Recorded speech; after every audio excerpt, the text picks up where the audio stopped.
Welcome to Breakthrough Success. I'm your host, Marc Guberti, founder of the Content Marketing Plaza, bringing you 3 new episodes each week where I and top-level guests teach you how to take your business to the next level and achieve your breakthrough. And before we jump into today's episode, let me ask you a quick question. How much would your life change if you could make 6 figures from your content?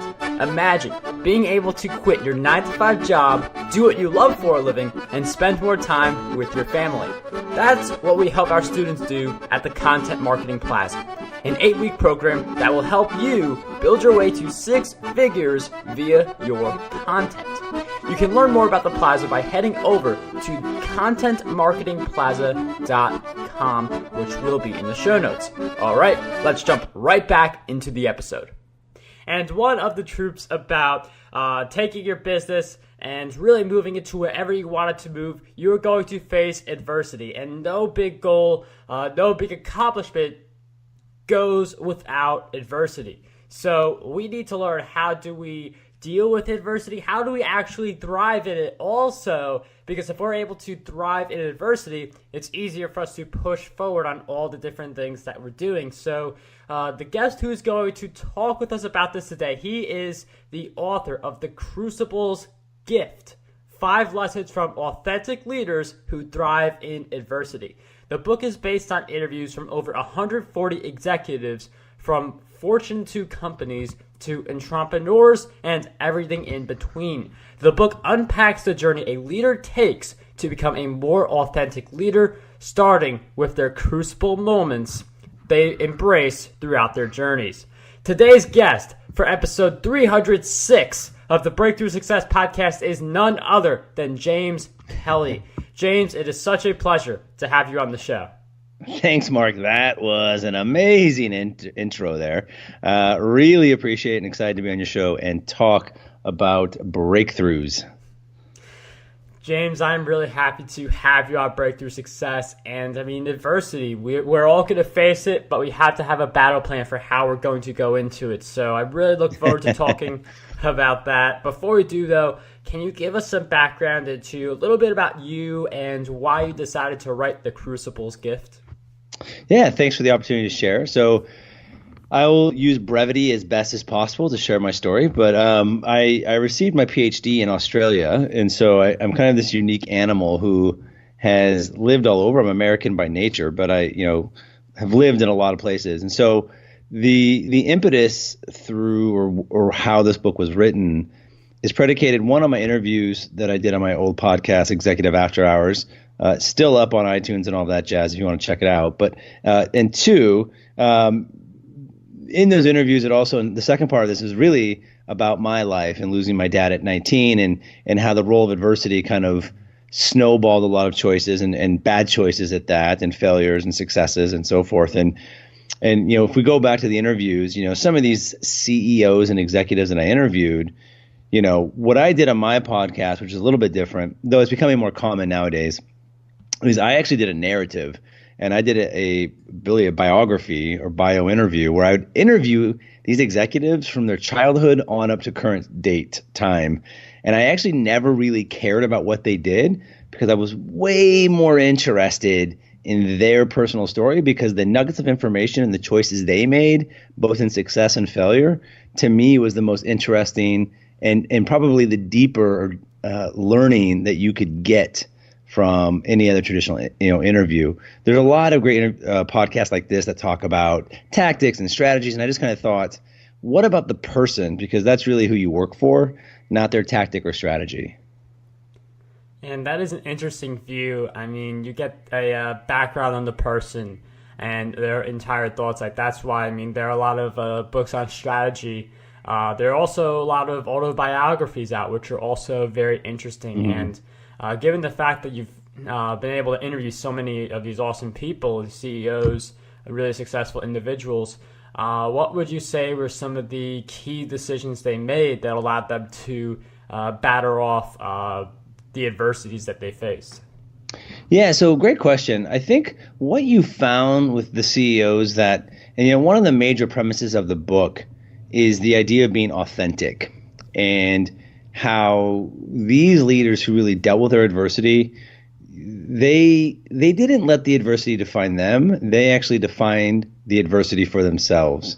And what I mean by this is really the difference of from being a victim to really being victorious, if you will, having the victim mentality. Why did it happen to me? To I'm going to take control of this, and what can I do with this, or why did it happen for me?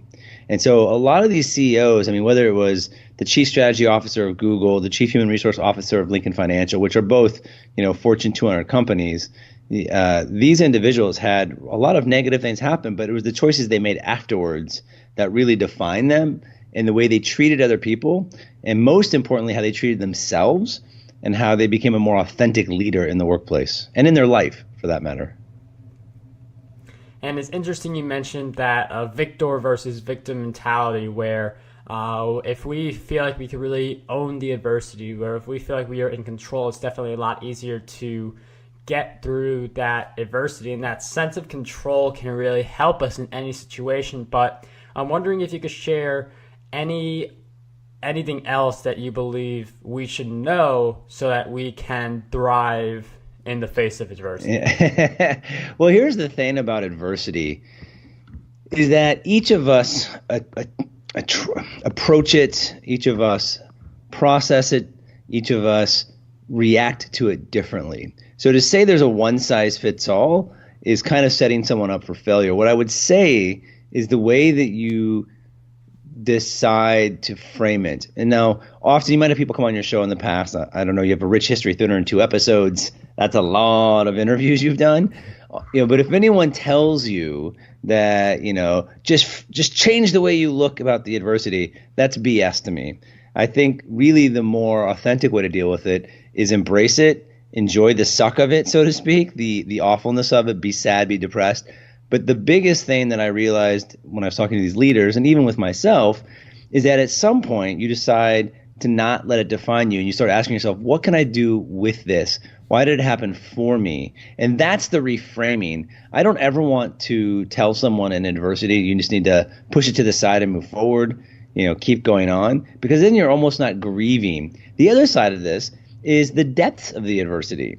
How severe is it? Do you have a hangnail and you're freaking out? I would tell you to hit pause button and get real. But if you have a bankruptcy, a death of a spouse or a father or sibling or something like that, then that's a different conversation. And so one of the correlations that I found, I can't say it's causation, is the level or depth of the adversity had a direct impact on the inverse impact on the ability for someone to become more authentic. And so, I know I'm not really answering your question, Mark, and I apologize, but it's really a difficult question because each person has a sense of resilience to their own. Each person has the ability to reframe the situation to their own.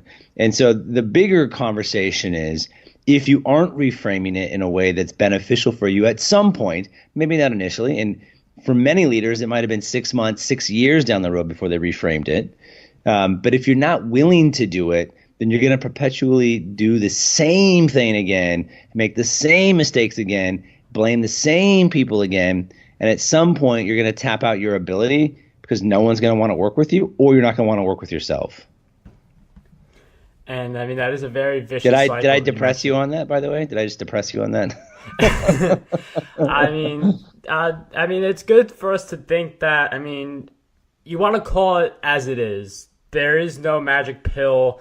There is no one system. We like to think there is one system. There are many systems, and I could say a system right now and it works for you listening right now, but it may not work for someone else listening. So you could come up with a system, but it may work for some people, but not for everyone. So definitely a lot of truths in James' statement. I really like to focus on being authentic.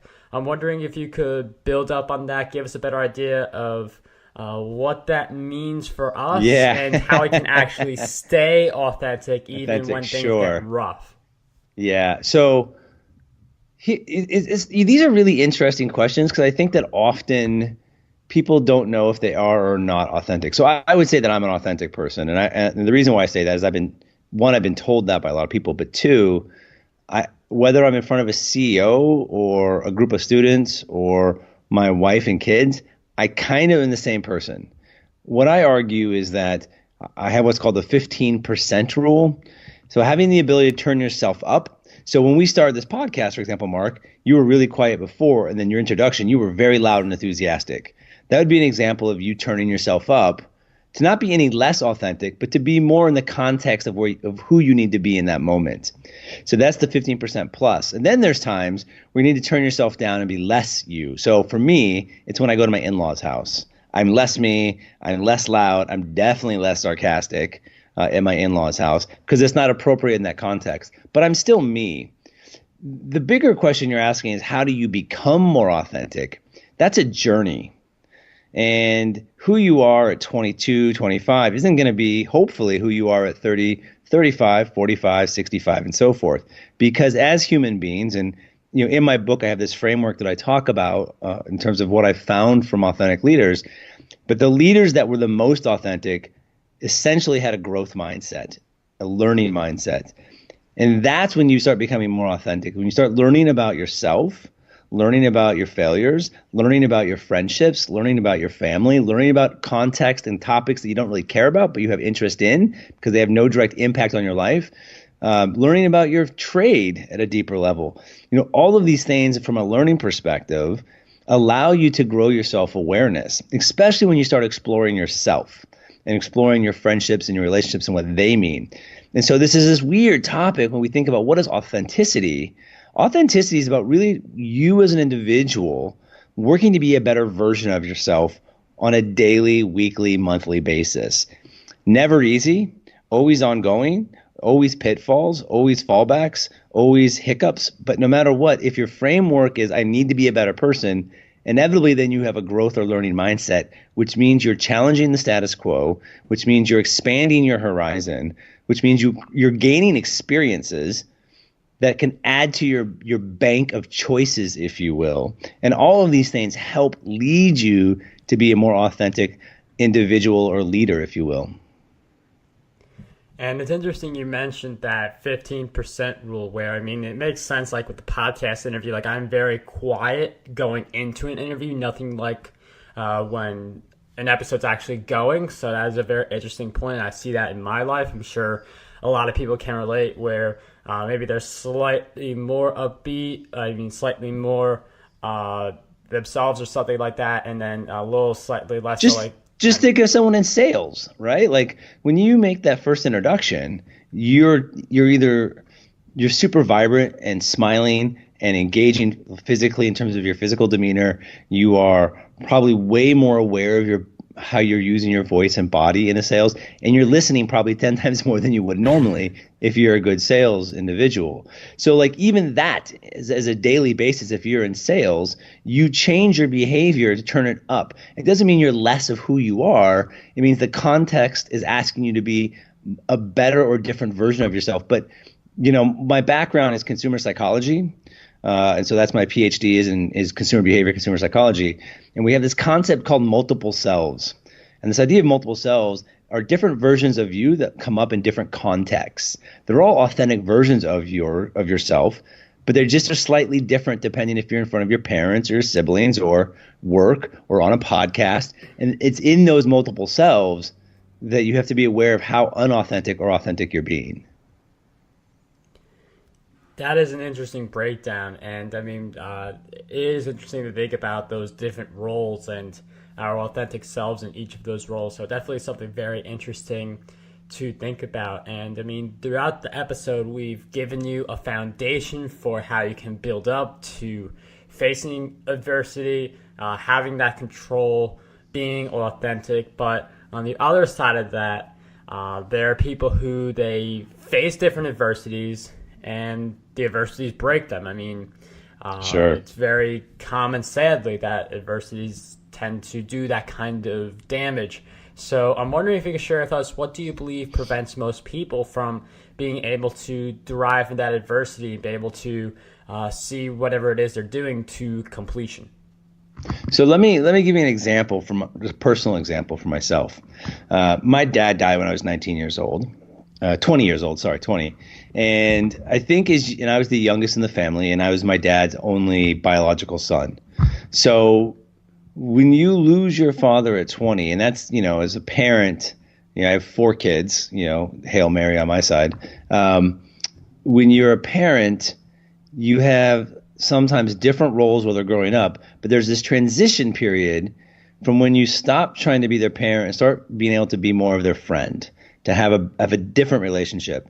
And my dad and I were starting to go through that. And so he passes away in a 6-month time period. And in that, I was broken. I was absolutely devastated. I was in college. I started drinking a lot more. The only thing that saved me from my grades dipping to like below 2.0 was a girlfriend I had that was really smart and drugged me to the library quite often. If it wasn't for her, I don't know what the hell would have happened to me. But I was very lucky for that. But I was broken. Fast forward a few years later, and I get a DUI at my mom's house, getting out of my car with the police right behind me in a residential neighborhood that looks like Leave It to Beaver neighborhood. That was the continuation of my father's death. I think I was 24 years old, 4 years later. I was still broken. The pivot point was when I had to go into mandatory rehab, outpatient rehab, for 2 years. And it was in that point that I had some key critical human choices to make about myself, and reflecting on the choices that I had made, the good, the bad, and what it meant for me. And the point I'm trying to say is that everybody has it inside them to take their adversity at some point when they are ready and pivot and find the good. So for me, it was looking at my father's death. Instead of saying, why did it happen to me? I started saying, how can I take this and live a different life? So let me give you an example. My dad was 5'10", about 250, 280 pounds, clearly overweight, did not do any type of working out, ate awful, never exercised on the weekend, high blood pressure, asthma, you name it. I made a conscious choice to say I'm going to work out consistently, watch what you eat, and live a totally different lifestyle based on what happened with my dad. That's one example of saying, okay, I can actually make a different choice from this adversity. And in that, there's all sorts of other benefits that happen, right?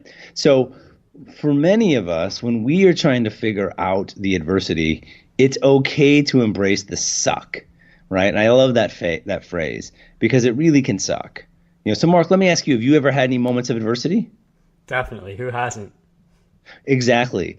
And at what point did you stop letting that define you and you started defining it for yourself? Was there a specific one you'd want to share? I'm just curious since we're on the topic.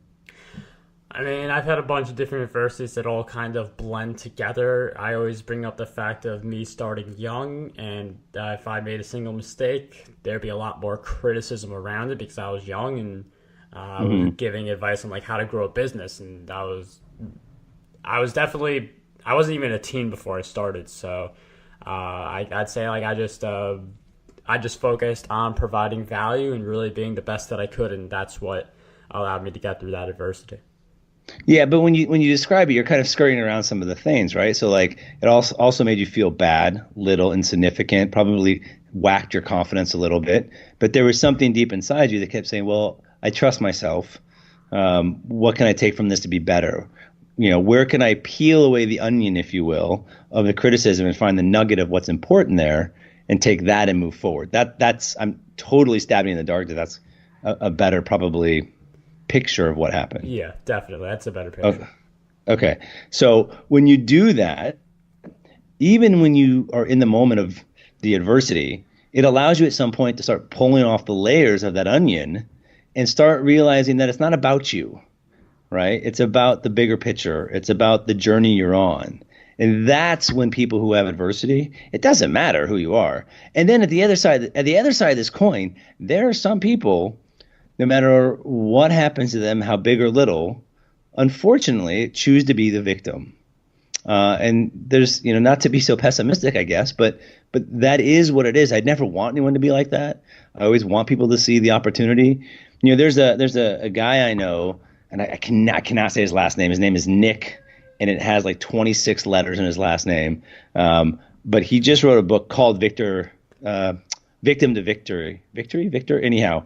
He has no legs, one arm with one finger, right? And the second arm stops at the elbow.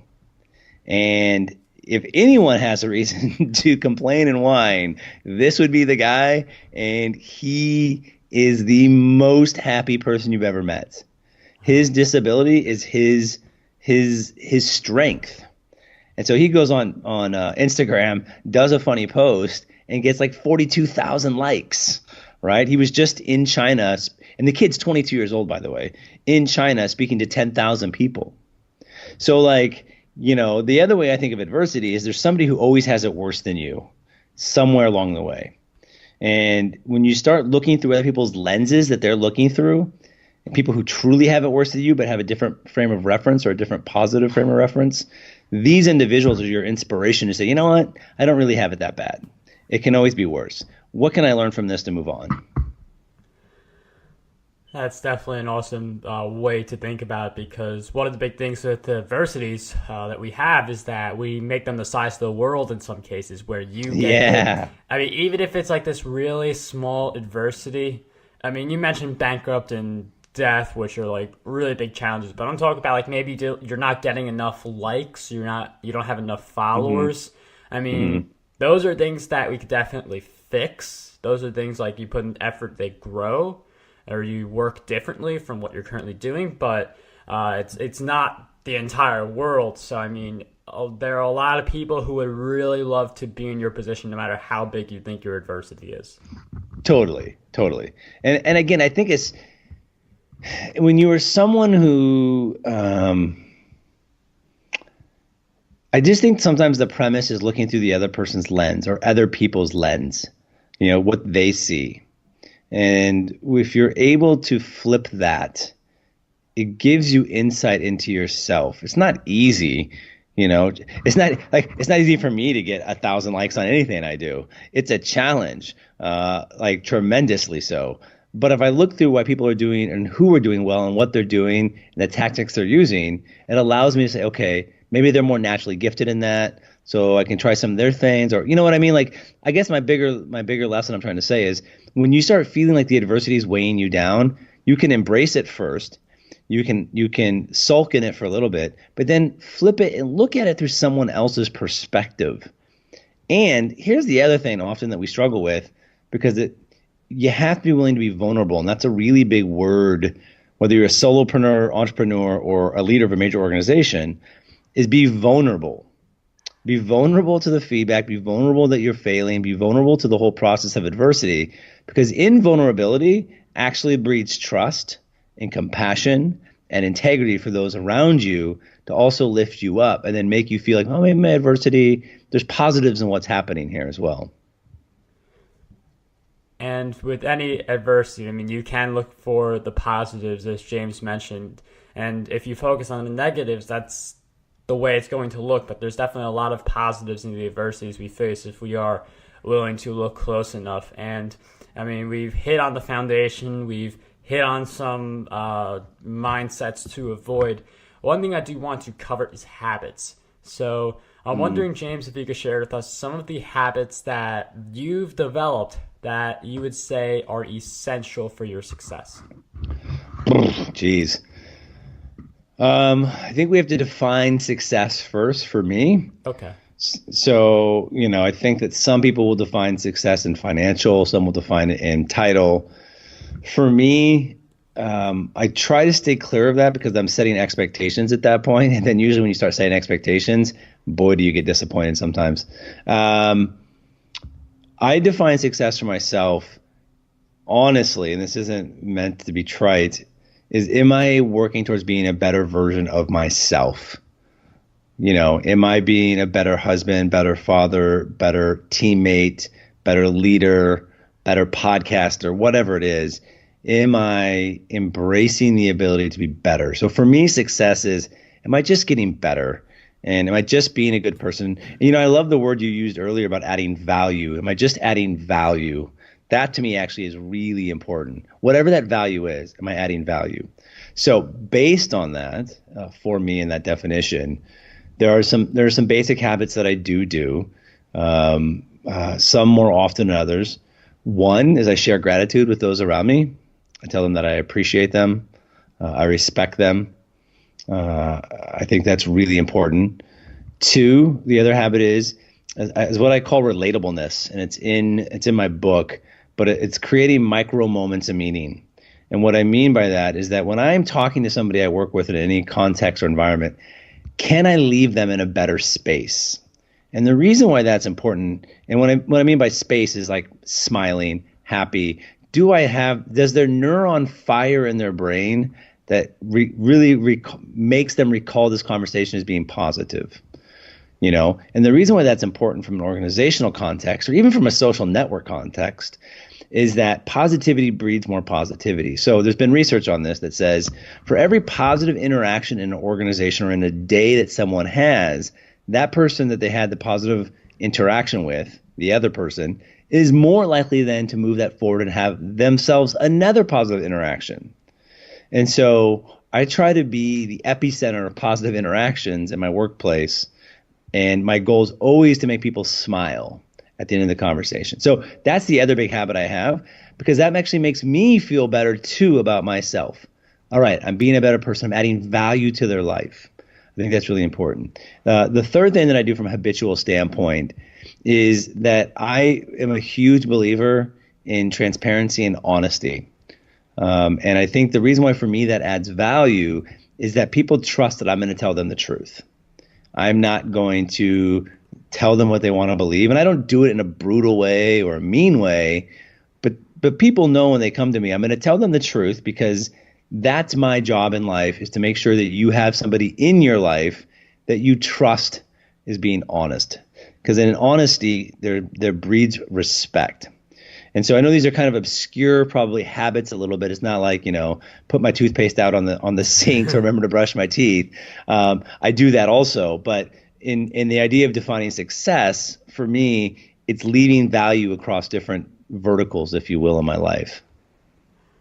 James, thank you so much for sharing those great habits. I really like the one about, there are a lot of great ones there, obviously, but the one that really got me is making people smile, which, you want to have that impact on other people. It's not necessarily a habit that people think about as often. People may think about some kind of writing habit or some kind of content creation or marketing habit, but it's interesting. You have one of the habits in there where the focus is on making others. Someone else better. And we do that through our content, but like the idea of like making someone smile is like a really unique kind of a habit. Well, thank you for that. And I think, the reason why it's so important, and even though I alluded to it, is that one of the exercises I have people do that I work with is the obituary exercise or the funeral exercise, and they have to write their obit. And so when you think about how you want people to remember you, is it going to be that you're a good content marketer or you made a gazillion dollars? I don't know how important that is at the end of your lifespan. Listen, I'm all for making money and having wealth, and all of that's really important to me. But what's most important to me is that I'm remembered as someone who made people smile and laugh, and I added value to them in a positive way. And I think that if you think about life from a legacy perspective, the habits that you should be forming is creating value in everyone's life beyond the monetary, because when you give them value in terms of making them feel valued, respecting them, that money will come back to you, because it will come back from a word of mouth perspective, recommendation perspective. It will come back. So that's kind of why I hold on to those habits of adding value to people's lives. And I really like that obituary exercise, because it really does get us clear on what we want to accomplish in our lifetimes. You don't want to be on your deathbed when you figure out you should have done X, Y, and Z, or you shouldn't have done A, B, and C. So it's definitely great to do something like that before the time comes. And I know we've been talking about habits. One of the big habits for me is to learn as much as possible. That's why I love doing these interviews. That's why I read as many books as I can. And I know James wrote a book, which will be in the show notes, The Crucible's Gift. But I'm wondering if you could share with us 3 other books that you believe will have a positive impact on us. So one that I read recently is called Conversations Worth Having, which is by Dr. Jackie Stavros and Dr. Sherry Torres. And it's the reason why it's amazing is that the power of the questions you ask impact the answers that you get. And so it's a really powerful book, very simple, lots of practice. The other book I just finished reading is called Play Bigger. And it's by four guys, but the one that I know personally is named Christopher Lochhead. And he also wrote Niche Down. It's really about becoming a category king. Fantastic book, really fun read, really deep. And the third book, I'm blanking out on the third book. I just read a habits book, but it wasn't Atomic Habits, which is on my reading list now.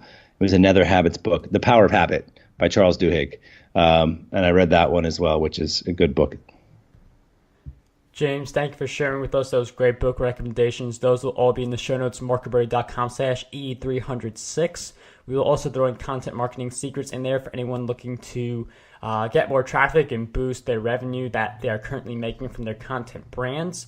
And before we wrap up this episode, James, I've asked you several questions throughout our time together, but what do you believe is one question that we need to be asking ourselves more often? Yeah, geez, great. I think I kind of go back to I would say the overarching narrative of this is, am I adding value that makes someone else's life better? Where am I adding value? You put me on the spot with that. I should have known that because I've listened to a bunch of podcasts, but I didn't think about it until now. Let me just go back to that one. Am I adding value in those around me, or for those around me? Am I adding value for those around me? Yeah, we'll go with that one.